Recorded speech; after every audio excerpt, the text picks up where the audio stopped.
मित्रों, माता लक्ष्मी कहती हैं, घर में रोज झाड़ू लगाने वाली औरतें कौन सा पाप करती हैं। तथा यह 3 प्रकार की झाड़ू भूल से भी घर में मत रखना, अन्यथा भयंकर गरीबी आती है। घर में रखी हुई झाड़ू भी आपके भाग्य को प्रभावित कर सकती है। प्रिय दर्शकों, झाड़ू को शास्त्रों में माता लक्ष्मी का प्रतीक माना गया है। अगर सही तरीके से इस्तेमाल की जाए तो यह इंसान को मालामाल बना सकती है, लेकिन अगर झाड़ू से जुड़ी कुछ गलतियां कर दी जाए तो यह वही इंसान कंगाल भी हो सकता है। हमारे सनातन हिंदू धर्म शास्त्रों में झाड़ू से जुड़े कई सगुन और अपशगुन बताए गए हैं। झाड़ू को लेकर कुछ काम बिल्कुल भी नहीं करने चाहिए, अन्यथा जीवन में परेशानियां आने लगती है।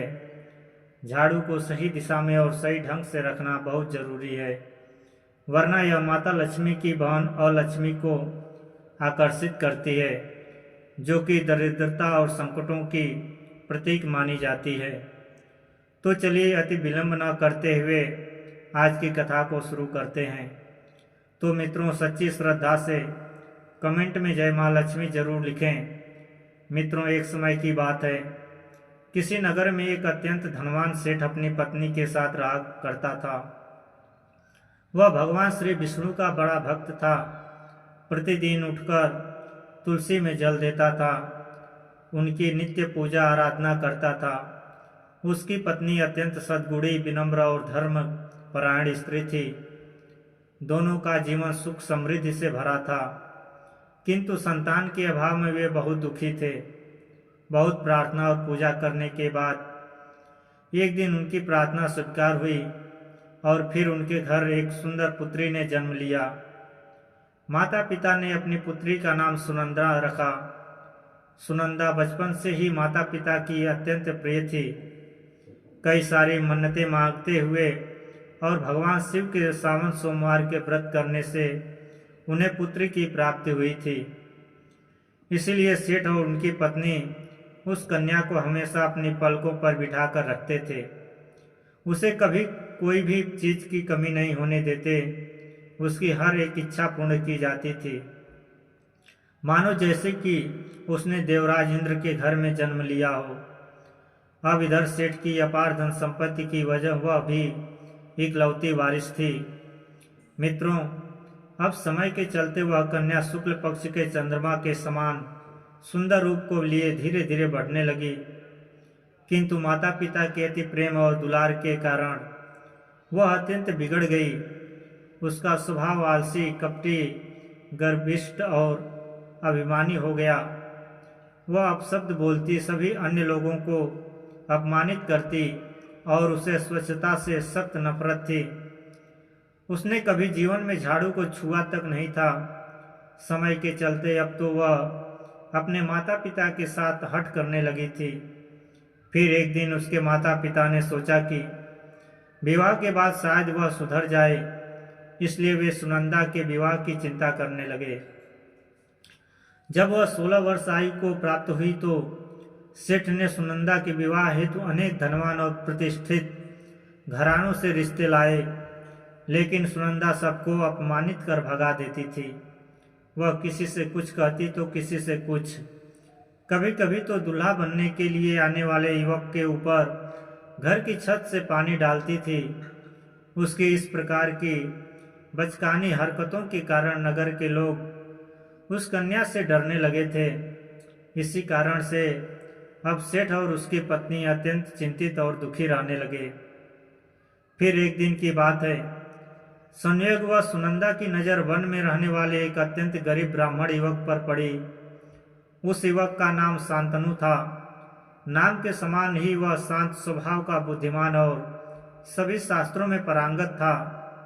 वह भगवान विष्णु का अनन्य भक्त था और प्रतिदिन प्रातः उठकर स्नान आदि करके वह तुलसी में जल देता था और फिर गांव के एक शिव मंदिर में जाकर बड़े ही भक्ति भाव से भगवान शिव की भक्ति और पूजा आराधना करता था। शांतनु, जो कि सीधा साधा युवक था और सरल जीवन व्यतीत करता था, किंतु उस दिन जब सुनंदा अपने सहेलियों के साथ वन में घूम रही थी कि सभी कि तभी उसकी नज़र उस सुनंदा युवक पर पड़ी और देखते ही देखते वह उसके शांत स्वभाव और सुंदर रूप को देखकर वह प्रेम में पड़ गई। अब क्या था, सुनंदा को शांतनु बहुत पसंद आया और उसने अपने घर वापस आकर पिता से कह दिया, पिताजी आपने मेरे लिए कई सारे वर देखे हैं, किंतु मैं उसी ब्राह्मण युवक से विवाह करूंगी जिसे आज मैंने वन में देखा था, जो कि ब्राह्मणों के साथ पूजा के लिए जा रहा था। अपने बेटी के मुख से यह बातें सुनकर सेठ को बहुत आश्चर्य हुआ, लेकिन बेटी की खुशी के लिए अगले सुबह वे दोनों ही युवक के पास गए। उसकी कुटिया को देख सेठ को मन ही मन दुहक तो हुआ, लेकिन उसने सोचा कि चलो देख लेते हैं, आखिर क्यों मेरी बेटी ने इस गरीब ब्राह्मण को चाहा है तथा क्यों इससे ही विवाह करना चाहती है। तब सेठ ने उस युवक के पास जाकर पूछा, हे विप्रो, आप कौन हैं? कृपया आप मुझे विस्तृत परिचय दीजिए। तब शांतनु ने कहा, आइए विप्रो, आपका स्वागत है। मेरा नाम शांतनु है। मैं एक गरीब ब्राह्मण हूँ। घर में मेरे वृद्ध माता पिता हैं और मैं मंदिर में पूजा आराधना करते हुए अपना जीवन व्यतीत करता हूँ। कहिए अब मैं आपकी किस प्रकार से सहायता कर सकता हूँ। तब सेठ ने कहा, हे विप्र, यह मेरी कन्या सुनंदा है, जो कि आपको मन ही मन चाहती है और आपसे विवाह करना चाहती है। तब विस्मय के साथ शांतनु ने कहा, हे श्रेष्ठ, मुझे क्षमा कीजिए, किंतु मैं आपके तथा आपकी कन्या के योग्य वर नहीं हूँ। आपके सामने मेरी कुछ भी हैसियत नहीं है। कहीं आप हमारा मजाक तो नहीं बना रहे हैं? मेरे पास धन संपत्ति नहीं है। मेरा जीवन अत्यंत साधारण और गरीब है। मैं आपकी पुत्री को कोई सुख सुविधा नहीं दे सकूंगा। तब सेठ ने शांतनु को समझाया और कहा, चिंता मत करो, मैं तुम दोनों को इतनी संपत्ति दूंगा कि तुम दोनों आराम से जीवन व्यतीत कर सको। तब शांतनु उनकी बात मान गया और फिर योग्य मुहूर्त के अनुसार सुनंदा का विवाह उससे हो गया। मित्रों, फिर विवाह के दिन सुनंदा की मां ने उसे धार्मिक विधि पूर्ण होने के पश्चात एक झाड़ू दिया और कहा कि बेटी, इसे अच्छे से संभाल कर रखो। विवाह में कन्यादान के समय घरेलू सामग्री के साथ झाड़ू देने से उस घर में सदा माता लक्ष्मी का निवास करती हैं। यह एक शुभ संकेत होता है। किंतु सुनंदा ने उस झाड़ू को ले लिया और बस बाजू में रख दिया। फिर सारे विधि पूर्ण होने के बाद सुनंदा अपने घर की ओर चली गई। विवाह के पहले ही समय के चलते सेठ ने अपनी बेटी के लिए एक नया घर बनवा दिया तथा उसके पति के लिए व्यापार का कारोबार करने के उद्देश्य से एक धान्य की दुकान भी शुरू करवा दी, ताकि भविष्य में उनका व्यापार अच्छे से बढ़े और उनकी भी तरक्की हो। अब शुरुआती दिनों में सुनंदा प्रसन्न थी। वह अपने पति के साथ स्नेहपूर्वक सहवास करती, लेकिन जल्द ही वह अपना असली रंग दिखाने लगी। आलसी और घमंडी होने के कारण वह घर की साफ सफाई बिल्कुल भी नहीं करती थी। अब हर समय घर गंदा रहता। भोजन के पश्चात बर्तन जैसे के तैसे पड़े रहते। हर जगह घर में मकड़ियों की जाले लगे रहते। फिर एक दिन की बात है, जब सुनंदा के पति शांतनु ने उसे समझाते हुए और कहा, अरे सुनंदा, एक पतिव्रता स्त्री को स्वच्छता से प्रेम होना चाहिए तथा सभी प्रकार के गृह कार्य में दक्ष रहना चाहिए। तुम तो किसी भी प्रकार का कोई भी काम नहीं करती हो। तब सुनंदा ने कहा, अजी छोड़िए, आप ऐसी बातोली बातें न करें तो ही अच्छा है। आज तक मैंने मेरे घर में कोई भी काम नहीं किए हैं और हाँ, आगे भी कुछ भी नहीं करूँगी। अगर आपको लगता है सारे काम आपकी माँ को ही करने पड़ रहे हैं, तो मैं आज ही पिताजी से कहकर 2-4 नौकर अपने यहाँ भी बुलवा लेती हूँ। वैसे भी यह सब कुछ मेरा ही है, तो मुझे काम करने की क्या मजबूरी आ पड़ेगी। तब अपनी पत्नी की ऐसी बातें सुनकर शांतनु दंग रह गया और वह कुछ भी नहीं बोल पाया। अब इसी प्रकार सुनंदा की माँ ने भी उसे कई बार समझाया कि स्त्री को कैसे रहना चाहिए, परंतु वह सुधरने का नाम ही नहीं लेती थी। कुछ दिन बाद शांतनु ने अपना छोटा सा व्यापार आरंभ किया, लेकिन पत्नी की लापरवाही और घर के वातावरण के कारण वह असफल होने लगा। उसकी दुकान पर कोई भी नहीं आता था, आया तो उसके निराश चेहरे को देखकर वहां से आगे की ओर चला जाता था। अब इसी तरह से दिन बीतते जा रहे थे। फिर एक दिन की बात है, शांतनु को अपने व्यापार के कार्यों के कारण किसी अन्य नगर में जाना था। इसलिए वह सुबह उठते ही किसी से कुछ बिना कहे ही अपने सामान को बांधकर अपने बैलगाड़ी को लेकर चला गया। वहीं दूसरी ओर सुबह के समय सूर्योदय के पश्चात सुनंदा की सास घर में अपने पुराने झाड़ू से सफाई कर रही थी, जो कि उसने अपने पुराने घर से ध्यानपूर्वक ले आई थी। वह मानती थी झाड़ू में माता लक्ष्मी का वास होता है और नित्य झाड़ू लगाने से उस स्त्री पर माता लक्ष्मी की कृपा बनी रहती है। किंतु अपने बहू के ऐसे निष्ठुर बर्ताव को देखकर उसे वह कुछ भी नहीं कहती थी। किंतु उसी दिन संयोग से सुनंदा का ध्यान उसकी सास की झाड़ू पर अचानक से गया, जिसे देख उसे याद आया कि उसकी माँ ने भेंट के रूप में शगुन के साथ झाड़ू भी दिया था। इसलिए उसने उसे ढूंढकर निकाला और अपने सास के हाथों में देते हुए कहा, अरे माँ जी, आप तो गरीब की गरीब ही रहेंगी। यह महल जैसा घर मेरे पिता ने आपको रहने के लिए दिया है, और आप हैं कि वही फटा पुराना झाड़ू लेकर के घूमती रहती हैं।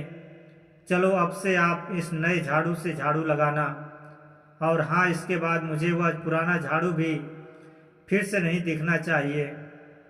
बेचारी सास अपने बहू के तेवर से वाकिफ थी, इसलिए वह चुप रही और कुछ भी नहीं बोली। फिर अगले दिन जब सुनंदा की कुछ सहेलियां उसके घर में आती हैं और वे सभी बैठकर मजे से बातें करती थी, किंतु तभी अचानक से सुनंदा की सास वहां झाड़ू लगाते हुए आती है।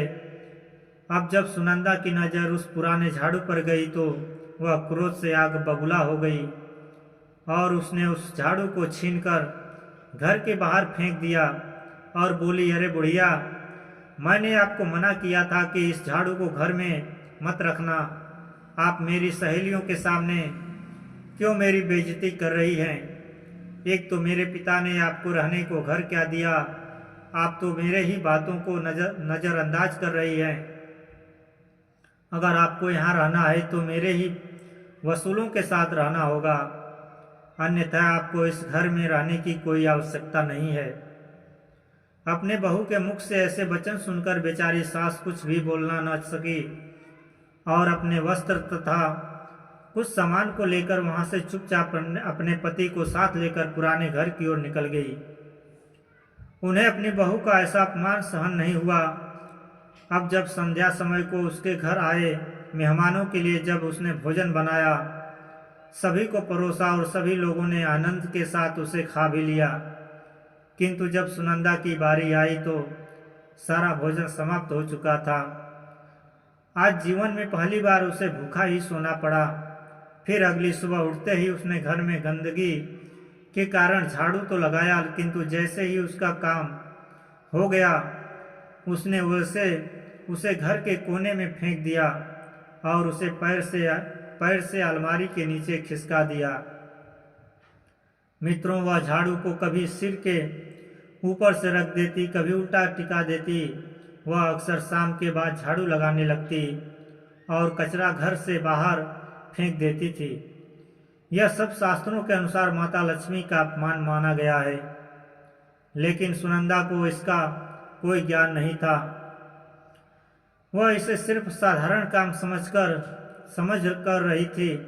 फिर अगली सुबह स्नान आदि करके उसने भोजन बनाया और अपने घर आए सभी मेहमानों को परोसा, किंतु सभी के भोजन के पश्चात आज फिर से सुनंदा के लिए भोजन नहीं बच पाया। अब वह बहुत आश्चर्यचकित रह गई और मन ही मन सोचने लगी कि मैंने आज रात से कई गुना अधिक भोजन बनाया, फिर भी मुझे भूखा ही रहना पड़ा। अब फिर से उसने स्वयं के लिए चावल पकाकर खा लिए। फिर दूसरे दिन जब सुनंदा ने घर में झाड़ू लगाया, किंतु आज भी उसने पैर से छूकर बाहर निकाला और स्वच्छता के बाद उसे वैसे दरवाजे के पीछे खड़ा रख दिया। मित्रों, अब होनी को कुछ और ही मंजूर था। सुनंदा जाने अनजाने में गलतियां करती ही जा रही थी, लेकिन उसके घर की नकारात्मकता की समझ उसे नहीं आ रही थी। अभी इसी प्रकार से कुछ दिन बीतते जा रहे थे। सुनंदा अब अकेली होने के कारण उससे मिलने हर दिन कोई न कोई मेहमान आता रहता था, किंतु जब भी वह उनके लिए भोजन बनाती और पहले से अधिक मात्रा में बनाती थी, फिर भी वह समाप्त हो जाता था। अब उसके घर में सब कुछ होने के बावजूद उसका हाल बुरे बदतर हो जा रहा था। कहने को तो वह महल की रानी थी, पर पर्याप्त भोजन न मिलने के कारण अब वह सूख कर कांटा बन गई। अब इसी तरह से कुछ दिन बीतने के बाद एक दिन शांतनु वापस अपने घर में आता है। तब वह देखता है कि उस घर में उसके माता पिता नहीं हैं। जब उसने पूछा कि अरे भाग्यवान, मेरे माता पिता कहाँ गए हैं? वे काफ़ी समय से दिखाई नहीं दे रहे हैं। मैं तो कब से उन्हें ढूंढ रहा हूँ। क्या तुम जानती हो आखिर वे कहाँ गए हैं? तो उसने बताया कि उन्हें मेरे साथ रहना रास नहीं आया है, इसलिए वे अपने पुराने घर को चले गए हैं। इस बात को सुनकर शांतनु को बड़ा ही दुख हुआ। अब वह समझ गया सुनंदा को उसके माता पिता बोझ लगने लगे हैं, इसलिए उस दिन वह अपनी पत्नी से कुछ भी नहीं कहता है, क्योंकि उससे मुंह लगाना कितना भारी पड़ सकता है यह भली भांति जानता था। तो उसने भोजन किया और शांतचित्त होकर सो गया। फिर अगले दिन दोनों पति घर के आंगन में झगड़ा कर रहे थे। तभी उन्होंने देखा कि एक साधु उनके घर के सामने रुका और उनके घर की तरफ दोनों हाथों को जोड़कर कुछ मन ही मन फुसफुसाते हुए प्रणाम करके चला गया। उन्हें आश्चर्य हुआ कि साधु ने किसे प्रणाम किया। फिर अगले दिन से यह रोज का क्रम हो गया। साधु प्रतिदिन उनके घर के सामने आता, हाथ जोड़कर प्रणाम करता और चला जाता था। अब धीरे धीरे सुनंदा की बुरी आदतों के कारण घर का सारा धन संपत्ति समाप्त होने लगी। वह अपने पिता से धन मंगाकर पिता को भी कंगाल बना चुकी थी।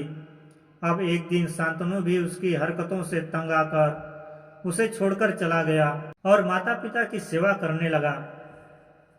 मित्रों, वह साधु साक्षात भगवान श्री हरि विष्णु थे, जो सुनंदा को मार्गदर्शन करने हेतु धरती लोक पर एक साधु का रूप धारण करके आए थे। क्योंकि सुनंदा के माता पिता ने भगवान विष्णु की खूब पूजा की थी, इसलिए भक्त वत्स प्रभु स्वयं उसकी सहायता करने के लिए आए थे। मित्रों, अब इधर सुनंदा अकेली रह गई, लेकिन उसका स्वभाव नहीं बदला। वह यशो आराम में जीकर बचा खुचा जो धन था उसने उसे भी उड़ा दिया। अब उसके पिता ने भी उसका त्याग कर दिया। अंत में वह पूरी तरह से कंगाल होकर अपने घर में अकेली रह गई। अब उसे अपने कर्मों का गहरा पश्चाताप होने लगा, लेकिन अब बहुत देर हो चुकी थी। मित्रों, किंतु इसी बीच एक बात नहीं बदली। वह साधु अभी भी रोज उसके घर के सामने आते, प्रणाम करते और मन ही मन कुछ कहते हुए वहां से चले जाते थे। फिर एक दिन सुनंदा से रहा न गया। वह घर के बाहर निकली और क्रोध से बोली, हे साधु, प्रतिदिन मेरे घर को देखकर तुम किसे प्रणाम करते हो? मेरे घर में तो अब कुछ भी नहीं बचा, लेकिन तुम हो कि हर दिन मुझे प्रणाम करते हो। आखिर तुम्हें क्या चाहिए? तब वह साधु मुस्कुराया और बोला, हे पुत्री, मैं तुम्हारे घर में विराजमान देवी लक्ष्मी को प्रणाम करता हूँ। तुम्हारे घर में जो गंदगी, आलस्य, अभिमान और कटुवाड़ी विराजमान है, वही देवी अलक्ष्मी का स्वरूप है। मैं उनका सम्मान करता हूँ ताकि वे मेरे घर कभी न आए। इसलिए प्रतिदिन जब भी मैं आपके घर के सामने से गुजरता हूँ, मैं अलक्ष्मी जी को प्रणाम करता हूँ। देखो जो तुम्हारे घर के ऊपर बैठी हुई है। मित्रों, अब क्या था। सुनंदा यह सुनकर हतप्रभ रह गई, मानो कि अब तो उसके पैरों के नीचे से जमीन खिसक गई हो। वह कुछ पलों के लिए सदमा पाकर शांत रह गई और कुछ भी आगे बोल नहीं पाई। जब उसने खुद को संभाला तब उसे समझ आ गया कि उसने कोई तो बड़ी भूल की है। उसने स्वयं ही देवी लक्ष्मी को त्याग कर देवी अलक्ष्मी को अपने घर में स्थान दिया था। अब वह फुट फुट कर रोने लगी। जिस कारण से उसके साथ ऐसे हो रहा है, तब उसने सब साधु के चरणों को पकड़ लिया और बोली, हे महात्मा, कृपा करें और मुझे इसका कोई उपाय बताएं। सुनंदा के विनम्र भाव को तथा उसके भीतर के पश्चाताप को देखकर साधु भगवान श्री हरि विष्णु कहते हैं, हे पुत्री, अगर तुझ में साहस है तो ध्यान से सुनो। तुम्हारे ही गलती के कारण ऐसे प्रकोप हुआ है। तुमने घर में रखी झाड़ू का अपमान किया है, इसीलिए देवी लक्ष्मी तुम्हारे घर से रुष्ट होकर चली गई है। तब सुनंदा कहती है, हे स्वामी, मुझे क्षमा करें और मेरा मार्गदर्शन करें। मैं इस भूल के लिए माता लक्ष्मी से क्षमा याचना करूंगी। आज से उनकी नित्य पूजा आराधना करूंगी। हे महाराज, आपसे मैं विनती करती हूँ, मेरा मार्गदर्शन करें। मित्रों, तब साधु भगवान श्री विष्णु जी कहते हैं, हे पुत्री, उठो, शांत हो जाओ, मैं तुम्हें मार्गदर्शन करता हूँ, किंतु अब तुम मेरे प्रत्येक शब्द को ध्यानपूर्वक सुनना। तब सुनंदा हाथ जोड़कर साधु से प्रणाम करती है और कहती है, जी हाँ महाराज, अब आप मुझ पर कृपा करें। तब आगे साधु कहते हैं, हे पुत्री, झाड़ू सिर्फ गंदगी साफ करने का औजार नहीं, यह आपके भाग्य की दिशा भी तय कर सकती है।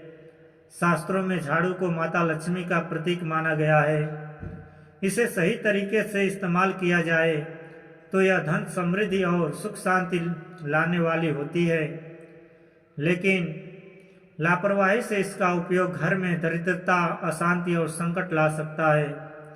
अब तुम्हें मैं झाड़ू के प्रकारों के विषय में बताता हूँ तथा कौन सी झाड़ू शुभ होती है या कौन सी अशुभ है। तो सुनो। झाड़ू 3 प्रकार की होती है। पहला, प्लास्टिक की झाड़ू।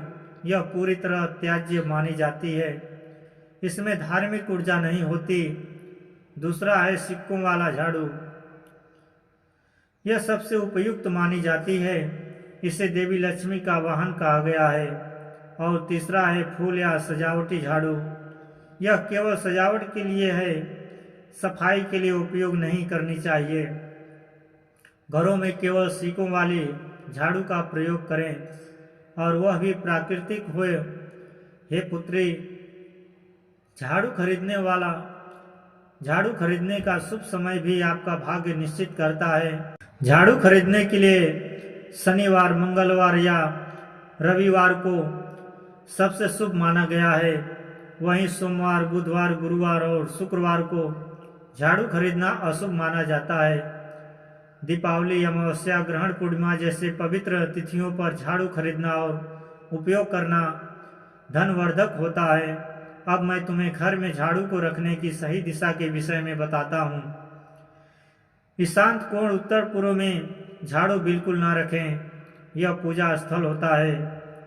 देवता अप्रसन्न होते हैं। दक्षिण पश्चिम को झाड़ू रखने का सबसे उत्तम स्थान माना गया है।